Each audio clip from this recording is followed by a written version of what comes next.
کیا روزہ صرف بھوک پیاس کا نام ہے یا ہماری عملی زندگی میں بھی کوئی تبدیلی لاتا ہے؟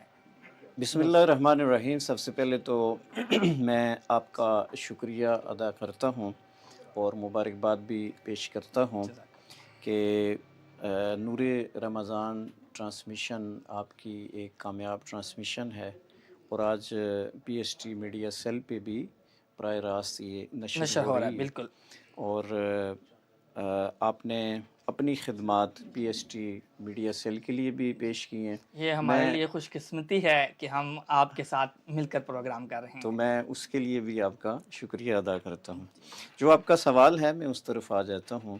جتنے بھی ناظرین آپ کو دیکھ رہے ہیں، میں سب کو آپ کی طرف سے بھی اور پاکستان سنی تحریک کی طرف سے بھی سب کو خوش آمدید کہتا ہوں۔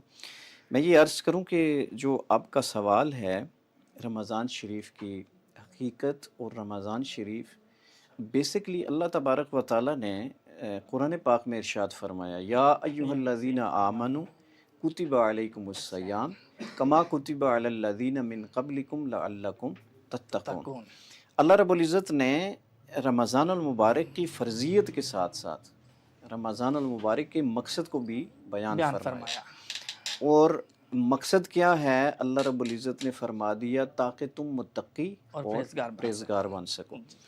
تو میرا خیال ہے جب ہم یہ آیہ مقدسہ پڑھتے ہیں تو اسی آیہ مقدسہ میں ہمیں رمضان المبارک کی جو حقیقت ہے، یہ رمضان المبارک اصل میں جو اللہ تبارک و تعالی ہم سے چاہ رہا ہے، اللہ رب العزت وہ بھی بیان فرما دیتا ہے۔